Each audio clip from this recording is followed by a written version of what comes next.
বিসমিল্লাহির রহমানির রহিম। আল্লাহ সর্বশক্তিমান। দেখতে পাচ্ছেন ছাগলগুলা করে কিরম পাওয়ার, আর একজন মরিচ ডালের মধ্যে ছাগল লাগাই দেয়া খাওয়াইতেছে। বড় বড় ছাগল একজনে আবাদ করছে, তার কোনো মূল্যায়নই করে না।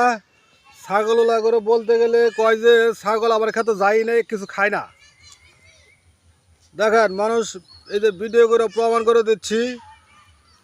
ছাগলগুলার গলার মধ্যে দড়ি ছাইরা দেওয়া, বন্ধ বন্ধ কোনো জায়গা নাই, সম্পূর্ণ আবাদ, চারিদিকে আবাদ। ছাগলগুলা করে কোনো আন্দাজ নাই যে ছাগলের তো গলার দড়ি ছাইরা দিলে ওটা কী খাবো। ছাগলের মালিক নাই কাছাকাছি। ওই যে ছাওড়ায় বাচ্চা ছাও মনে করতেছে, ছাওয়া কিছু খায় না, ছাওয়া খালি মরিচ গাছের আগা খাইতেছে, মরিচ গাছটা শেষ করে দিচ্ছে। এই ছাগলের জন্য মানুষ কীভাবে আবাদ করে খাবে দেখেন। এই ছাগল নিয়ে কাজে লাগে, বাতর নিয়ে কাজে লাগে, মানুষের জিদ বাড়ে। ছাগলওয়ালার এটা বিশ্বাস করে না কখনোই। ধন্যবাদ। যারা যারা এই পক্ষে আছেন ছাগল করে কমেন্ট করবেন, যাতে এরা খারাপ লোক। ধন্যবাদ। 1 টাকার 1000 টাকার বাগান খাইলো 1 টাকার ছাগলে। 1000 টাকার বাগান খাইলো 1 টাকার ছাগল। ছাগল রে আবার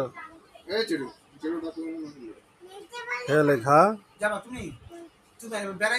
1000 টাকার ছাগল খাইলো 1 টাকার বাগানে। 1 টাকার বাগান খাইলো 1000 টাকার ছাগল।